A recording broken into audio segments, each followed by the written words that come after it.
Good morning and welcome back to another We Are Sunderland morning briefing in partnership with the Farm Museum and Cospex Opticians. If you're watching on YouTube, don't forget to subscribe. And if you are watching over there, you'll see we've got a bit of a full squad. We just need one more player to make up a half-decent five-a-side team, I think.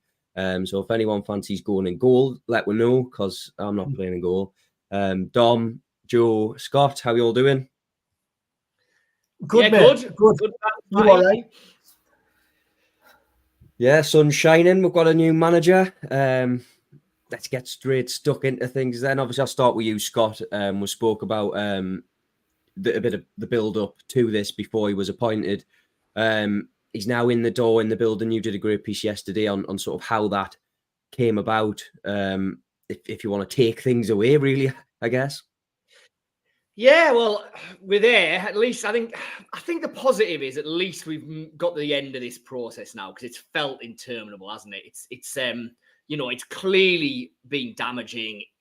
We know the damage that was caused at the end of last season. We know the damage that's been causing just in terms of the fan base and the general mood and everything.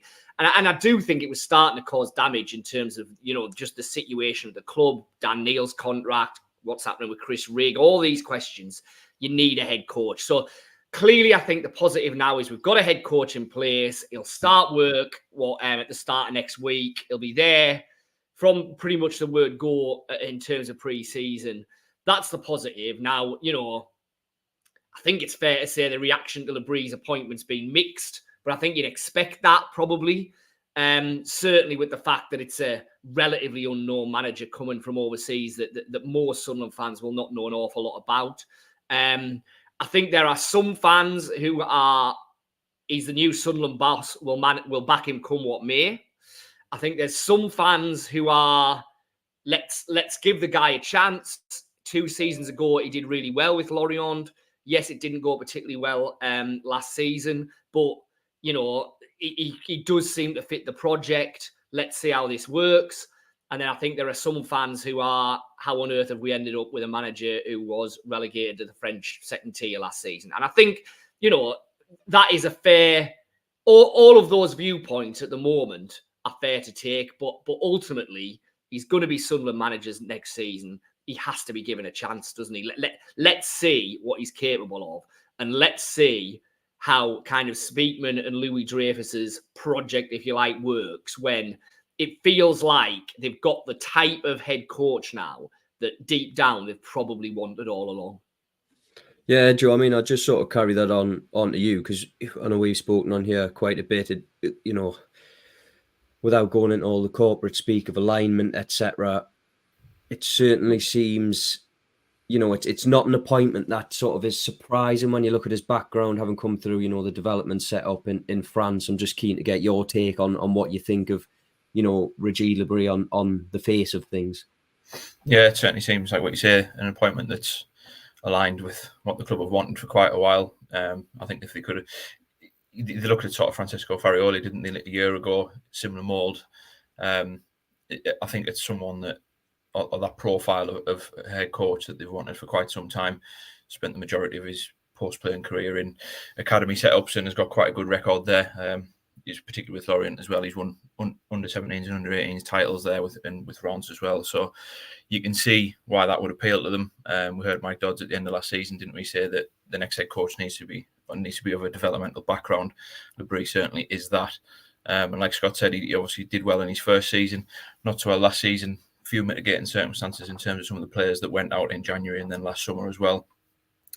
So it's interesting, yeah. I mean, the split is there. I think the frustration obviously is born out of how long it's taken, and equally, I think the process where they're taking so long, the communication as well probably could have been a little bit better. I think there's frustration there just in terms of how long the reflection period was for the club, because ultimately, yes, the satisfaction that there's a head coach in, but there's still got to be some sort of justification as to why realistically it looks as though the most part of the second half of last season was sort of just thrown away in this process. And obviously they wanted to learn from the Michael Beale mistakes, but then is there going to be some sort of communication about how that happened? Who knows? Guess we'll see when time plays out. But the most important thing is that someone in before pre-season, we've said that for weeks and weeks, haven't we? That someone has to be in for the players coming back. That is going to be the case now.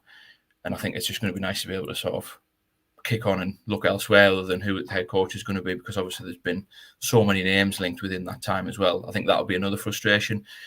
Clearly, I think it's fair to say that he's not been the number one choice. I think we'd all probably agree that was Will Still. How far down the list was he? Been suggested that there's been a 5-man shortlist and he was on there, but that also plays into the factor as well. Same with Michael Bale back in December, and that obviously didn't work out well. So there will be sort of that hesitation there with things as well, I think. Yeah, I think it's interesting, isn't it? The 5-man shortlist. It's led to believe that it was a pretty fluid one. Like you said, there was no clear front runner aside from Will Still, who I think it's pretty obvious that he wanted to be, or Sunderland wanted him to be the next man at the helm.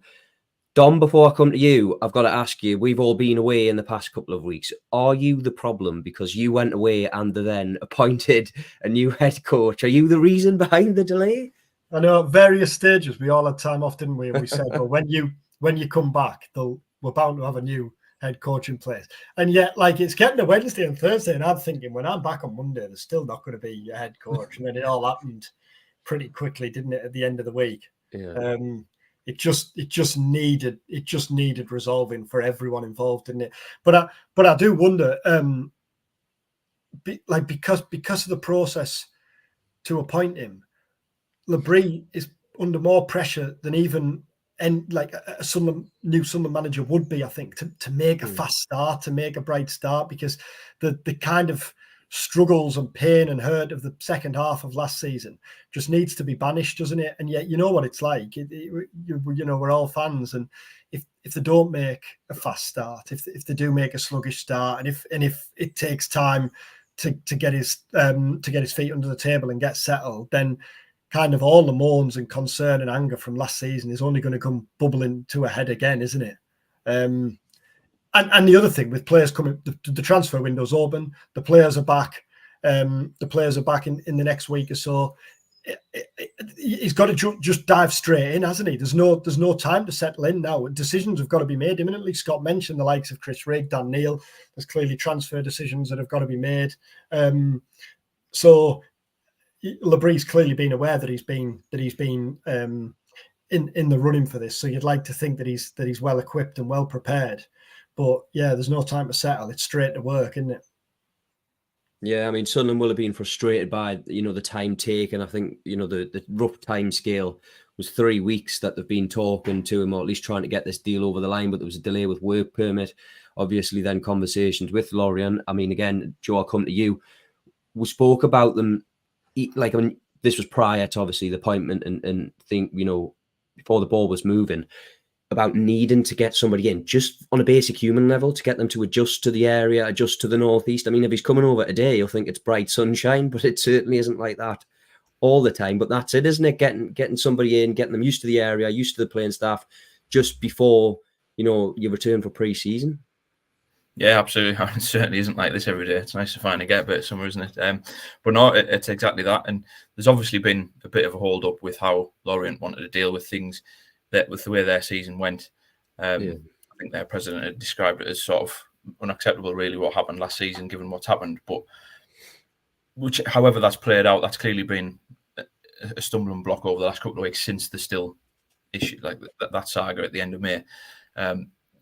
And I think, just like Dom said, he's going to be coming in now, and it's literally straight to work. The players are back this week, if I'm not mistaken, or certainly beginning next week when he's in post next Monday. And it's straight on the training ground, because pre-season's in full swing. And I said it a couple of times now over the last couple of shows that we've done. The season will come around really quickly. We've got the fixtures this week, and you're just really into the swing of things. That those talks have got to happen with players imminently. You've got to get that done really quickly. Chris Rigg, obviously the pressing one, because he can sign his pro deal now, and I'm sure that there's other clubs now really sort of putting contracts on the table for him where there's a decision going to have to be made. Sunderland will probably like to think that they've got a good set of cards in their hand with that regard, but that's a conversation that he's going to have really quickly, with Dan Neil, Jack Clark, another one as well, if they want to try and keep players like him. And then there's the transfer stuff. So there's no time to settle in and really get your feet under the table. It's straight into work, and what is going to be a really high pressure situation given the way the last 6 months have gone, because Sunderland fans need to see some sort of improvement, because if this pans out abjectly, or if there's a slow start, then you really wonder what that would mean for the hierarchy, given how long this decision's taken, given some of the decisions on and off the field over the last 6 months since Mowbray's exit.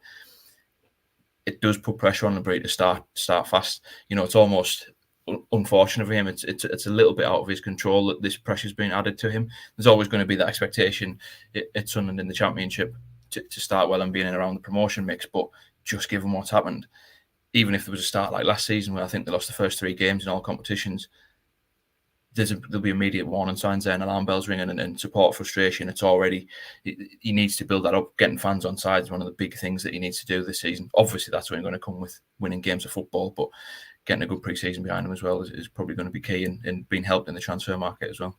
Yeah, I mean, there's another club were keen, after Michael Beale went, they didn't want to avoid a similar sort of managerial appointment. They, as far as we're aware, that they felt he was a little bit on the back foot from the get-go. I think, like you say there, although there's pressure on Régis Le Bris, there is a slight, the fact that he has pre-season, I suppose, gives him that little bit of time to get his ideas across. He's not immediately into, the boiling pot, is he, Scott? He does have time to get his ideas across, and it's for a lot of people, it's a clean slate. Not everyone, but for a lot of people, this is, the start of, right, you can put the past 120 odd days, whatever it was, behind us now.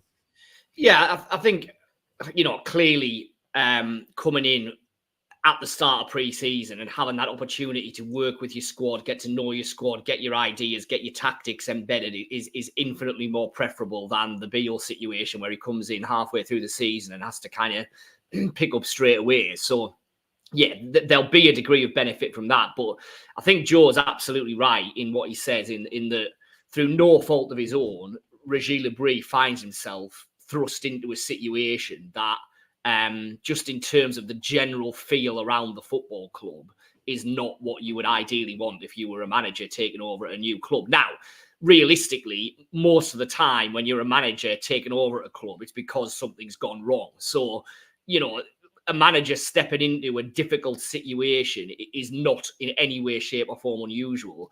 I think the difference this time, as Joe's kind of said, is there's kind of 12 months, really, 6 months anyway, of kind of, bad decision making, angst amongst the fan base, things that have gone wrong, half a season written off, question marks over what the ownership want to do with a football club, where they want to take it. All the bigger picture stuff is not great at Sunderland. Now, if you start winning football matches, the bigger picture stuff doesn't matter. That's always the way of it, and it's the same at any football club. But if you don't win football matches, then the bigger picture stuff becomes really important, and that is something that Le Bris is going to have to be mindful of and potentially manage better than Michael Beale managed to manage it when things were unraveling. And that's something, again, that during that sort of 2-month reflection period, I think that's something that the hierarchy have looked at. We've been told that there was sort of a change in tact. They needed somebody who could cope with the pressure of managing Sunderland Football Club with all the external factors. It's pretty interesting, though, that looking at his appointment on the face of things, he doesn't have a lot of senior experience. So that'll be interesting to see how that pans out, won't it, Dom? Because I think, from Michael Beale's press conferences, we're well aware he tripped himself up a number of times. So the first couple, if not, leading into the long term, there'll be the first couple of press conferences, first couple of meetings with supporters, etc. They'll give a pretty good indication as to how he's going to handle things, won't they? Yeah, they will, because I think it's fair to say that matters off the pitch were as damaging to Beale as what happened on the pitch. Now, obviously, there was the Black Cats bar stuff that's out of his hands, but then he didn't help himself, did he, with some of the things he said in press conferences. We've all sat in press conferences where he said something and you kind of like, you knew how that was going to be taken. So yeah, 100%. It's going to be interesting to see how that plays out. I think the other thing as well, like tapping into what Scott was saying there, really, is this feels like a decisive appointment for the hierarchy, doesn't it? Because getting rid of Mowbray clearly now, with hindsight, looks like a mistake. And at the time, that was the thinking. But the kind of suggestion was that they weren't on the same track with recruitment. They'd clearly been butting heads since last summer. The indications were all there, weren't they? The Beale appointment hasn't worked. Now, this, as you allude to there, and as we're told, is kind of like more in Sunderland's thinking, this appointment. There is the alignment. So if this doesn't work, if hopefully it doesn't come to that, but if this doesn't work, then what? You know, you've waited 5 months for a head coach who supposedly perfectly fits the bill, but it doesn't work. You know, whose head is that on then, type thing, and then what happens? So it feels like a kind of crunch period and crunch appointment for all concerned, really, doesn't it? And the other thing is you're saying there about kind of how like we instantly judge, fans instantly judge. The players will be the same, won't they? And the players will have been looking at this situation as we've been looking at it, you know, from afar on the holidays and what have you during the break. When are we going to get a new head coach? And they'll be making those snap judgments as well, don't they? Won't they, when they sit down with him? And I think the other thing is, like so often in any kind of transfer window in summer, and so often when a new head coach comes in, there's all these unanswered questions. But the kind of unanswered questions with the transfer window and the squad, we haven't really touched on because it's all been on the head coach. But like now, you can start to focus on, well, you know, what's going to happen with Jack Clarke? If Clarke goes, do they think his replacement's already in the building? If not, how are they going to approach replacing him? Where's Joe Bellingham going to play next year? What's the crack with Chris Rigg? Is Dan Neil going to stay? Patterson and you know, there are all these questions that we haven't really discussed at any length because the focus has all been on the head coach. The over pre-season will be fascinating now, won't it, to see how it plays out. Yeah, like I know you've said, look, how many times on here we're at risk of repeating myself, but that's it down to a T of there's so many big decisions this summer. The head coach was the first one. That was the first big decision that they needed to make, and now we're really going to start to see what their ambition is for this season. I know Kyril came out in the statement, reiterated it. That's all well and good. The proof will be in the pudding, though, won't it, Joe? About, you know, the season looking forward. We've spoken about how, you know, poorly last season was handled off the pitch, how disappointing it ended on it. We're set for a huge couple of weeks. Yeah, we are. And I think as well with that goes back to sort of what I was saying earlier with some of the frustration. Supporters will have that. They'll be a little bit reticent over Le Bris coming in. Is he the one who's just the first one to have agreed to the setup that's in place at the club, or is there actually inner workings behind there? You know, we know that he was given a little bit more control over transfers at Lorient last summer, and it didn't necessarily work out. Now that might work in his favour because, as we understand it, the club, you know, they've got their own recruitment model. You know, Christian Speakman fronts that up, doesn't he, with recruitment? So he might not have as much say. The backroom staff's another issue. Some suggestions that he's going to be allowed to bring a couple of members in. These are all things that have gone on in the background where fans will be looking at it, not knowing the inner workings, and be thinking, well, what's going on? Is Le Bris the first person who can just agree to these terms? That's stuff that's really got to be squashed over these next couple of weeks. And the only way that's done is by having a positive sort of recruitment drive and everyone, to use the term that they use, being aligned in how they approach this pre-season heading into the start of the season. Because again, like I said earlier, if the start isn't up to scratch, things will quickly erode away. And you can't really say there's a feel-good factor. There's just sort of a satisfaction that there's a head coach in place now. But even that feeling will sort of derail quickly if what we saw last season carries on into this new season. I mean, that is quite a hangover as well, by the way. I think they've only won 5 games in 2024. You know, you've got to lift morale of players as well. You've got to think, even though there's a break put in place there, players are going to come back and be wondering kind of what the mood's like, trying to feel things out. We've mentioned before about players, some key players needing a good pre-season behind them just to find their form again and fitness, because they've been hit with injuries as well. So there's a lot of spinning plates here for him to manage. And again, it goes back to the sort of things being a little bit out of his control. He almost has to take them into his control, and that's it's a big risk. Whoever was going to come in, but it's a big risk for someone who's only sort of in his 3rd season as a senior head coach, you'd say. Yeah, I mean, we've spoken about the alignment there. I'm keen to get your view on this, Scott. Do you think that all this, because it's hard, isn't it? As football fans, we'll scrutinise everything. We'll really take a deep dive into, like, for example, the other week, the use of the word imminent. What do you think of the repeated references to alignment? Because, you know, we saw from the Michael Beale situation that they've come out and said, look, we're really aligned with this, and it transpired to be far from it. Do you think they need to maybe tone that back a bit, or? I mean, I think it stems from the fact that they will retain the bulk of power and influence over the factors that they want to retain that power and influence over. And clearly that is recruitment. It's to a certain extent, at least, the makeup of the backroom structure at Sunderland. It's certainly incomings and outgoings. And I even think to a slight degree, it's probably playing style. They want Sunderland to be playing in a certain way, and they've picked a head coach who they think can fit that. So, I think when there's all of that talk, it's about the fact that for all the failings, for all that we know that has gone wrong over the last 6 months in particular, the hierarchy at Sunderland still have an unshakable belief that they know what they're doing, their way is the right way, and if they're just given the opportunity, they'll get it right. And I have absolutely no doubt that they feel that Le Bris is the ideal fit to slot in with that. Now, does that mean he's nothing more than a yes man?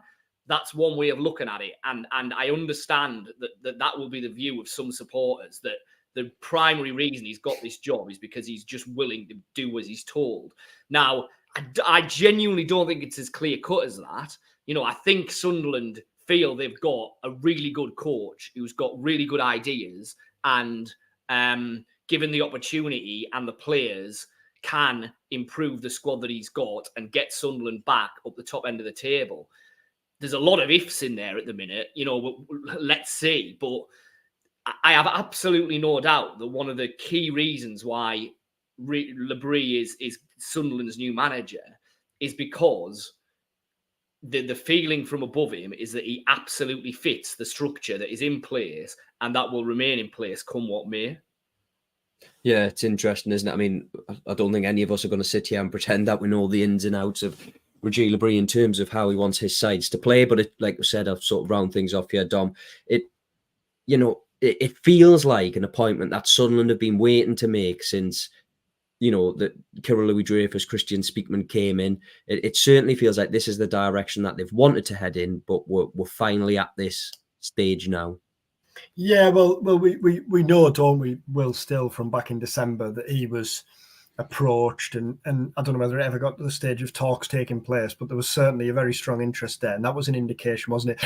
All the way back to the Farioli links, I think, at a time when Sunderland were obviously playing really well and flying high and on course for promotion, was an indication of where we want to be, of where they want to be, which I think, going back to what we said earlier, really all just serves to kind of build the pressure really on this appointment, because this now is where we're told Sunderland want to be. This is the kind of structure that Sunderland want. This is the profile Sunderland want. And I know we've made a couple of references to things Mike Dodd said, but he said something about the head coach being a marker, didn't he? And then kind of everything else falls into place after that. Well, things are going to have to fall pretty quickly, really, aren't they? Because if they don't, through transfers and things like that, then you kind of run the risk of playing catch up. And Sunderland, we saw last season with Sunderland, didn't we, that losing your first 2 or 3 games isn't a disaster, because Sunderland got themselves back in the mix and were 6th, 7th, weren't they, until things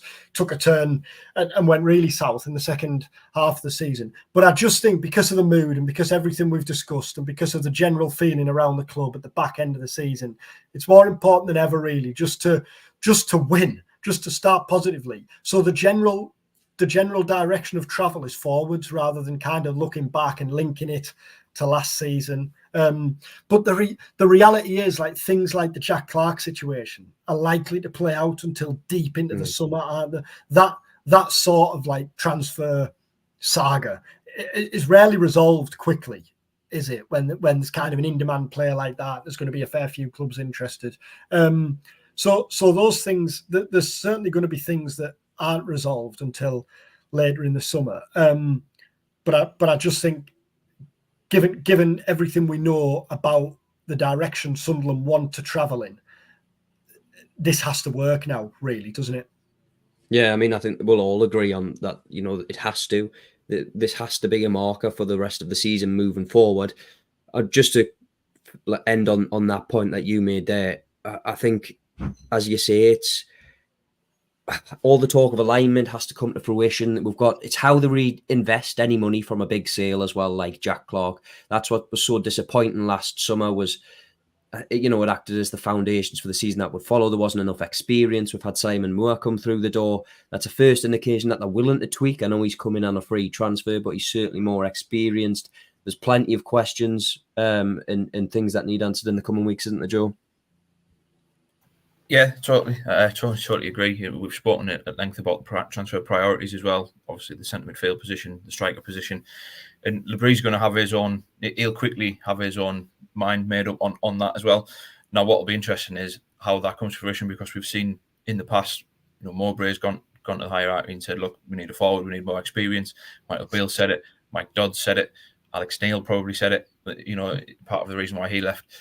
Is Le Bris going to be the same? Are we going to get a few months down the line at the end of the window and realise that there needs to be a tweak in recruitment or the strategy and how things go about? That can't be the case, because then it doesn't help their case at all, does it, in terms of how they've done this process, how they've handled things. So, like you said, it feels as though it's got to work. I mean, the Alex Neil appointment, to go back to him, that was almost like a firefighting one, wasn't it? They realised that Lee Johnson wasn't going to get them in the playoffs. Tony Mowbray, similar situation because of how Neil left. The Beale one was probably closely more like this one in terms of what they wanted, but perhaps not the first choice. This one, again, maybe a little bit further up the pecking order, but it feels like they're getting very much closer to where they want to be. So things have got to start moving in the right direction and getting back on track to where we saw this time last year, coming off the back of a playoff campaign.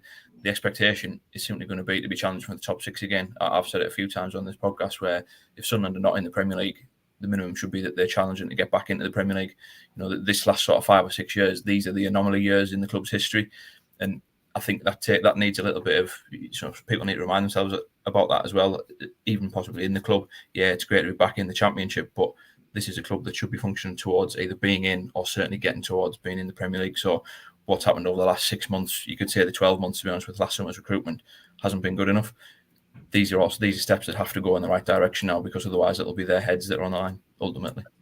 Sorry to jump in, mate, but I think, obviously, because of the kind of nature of the profile of the head coach, it's probably more of a step into the unknown than the last kind of 4, 5, 6 managers. But you're probably best placed to comment, Scott, because you've covered Sunderland for the longest period of time. It feels like at this stage of a summer, I'd sit here now and kind of have no idea really how next season's gonna play out. I don't know what to expect, and it feels like there's probably more uncertainty and unknown than there has been in quite a few years going into a season.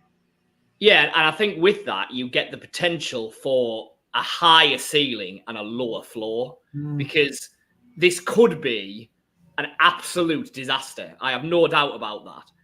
I also think, to be fair, it could be the making of Sunderland, because, we have seen relatively unknown head coaches come into the Championship and completely transform a club in a relatively short space of time without a fortune being spent on it. Look at Danny Roll at Sheffield Wednesday last year as a really good example. If they've got this right, then it could go very right. I genuinely believe that. If they've got it wrong, I think it could go very wrong very quickly. And so, I think you're absolutely right. A lot of the time when you're heading into pre-season, largely coloured by the way last season finished and the feel that you've got for the transfer business that's likely to happen, you don't always get it right. But you're right. You generally have some kind of a feel of where the club are going to be pitching themselves, at least in the first half of next season. Sunderland, for me, at the moment, could be absolutely anything next season. And I think it has to be towards more of the higher ceiling then, because you go back to Kirill when he came in and, about his 5-year plan. We're now getting on a bit. The first 2 years were undoubted success, promotion, then finishing in the playoffs. But last year, was it an anomaly? Or is that the reality of where this squad is at, and whether this model or this plan to get back to the Premier League is actually viable or not? Because I think, what's this, the full season of and that's going back to Dom's point, where this, to a large extent, this feels make or break in terms of Speakman and Louis Dreyfus's standing and reputation in the eyes of the supporters. If this goes badly wrong, I'm not sure how they start turning that around and clawing it back. But if it goes right, then football being football, the sins of the past are, relatively easily forgotten. And, I'm going into it with an open mind because I'll be absolutely honest and open. I have no idea whether this will work or not. Like I say, I could easily see it being a disaster, and I could easily see it being the best thing that this ownership group have done since they came in. But if you put a gun to my head, I couldn't tell you which one of those it's going to be. That's it, isn't it? I think it's a bit of a lottery, and I think we're all. I mean, feel free to pop up, but I feel we're all sort of in the similar boat. We don't know the ins and outs of Regis Le Bris, how he works. It certainly feels like it's just a bit of a. At the moment, there's a lot of uncertainty, but like you say, I agree. It could go really well, or it could be an absolute disaster. It feels like that. I think it's easy to say that. I mean, even last season, you just got the feeling that was that underlying unrest, just the way that I can remember Scott being at Luton at the playoff semi-final and the talk of Farioli coming out and the way Mowbray addressed that after you've had such a good season, there was a sense of, something's not quite right there. And then the way that the summer recruitment went and then the start of the season, quickly the feel-good factor that had been built up sort of at the end of that season, the Preston game to get in the playoffs and then the Luton semi-final, the first leg, for example, that had just eroded within 2 weeks of the start of the new season. This time, I totally agree. You don't even have that. It's just completely unknown as to how this could go. And that's why these next sort of 6 weeks heading into the start of that season are now absolutely vital. We've said that for the last 4 months about getting the head coach in, but now that he's in, getting this bit right is absolutely critical because, like we said, starting slowly just won't wash. Yeah, and we'll be all over it on We Are Sunderland. It's just £1 for 6 months worth of coverage. We've been in partnership with the Farm Museum and Cospex Opticians. Thanks for joining us this morning. Make sure that you head over to our website and keep an eye out on all the latest head coach news that we've got going on over there. A bit more of insight into Regis Le Bris and some potential transfer news over the course of the summer. Thanks again for joining us. Thanks again for joining me, lads. Yeah, all the best, everyone. Cheers, Matty.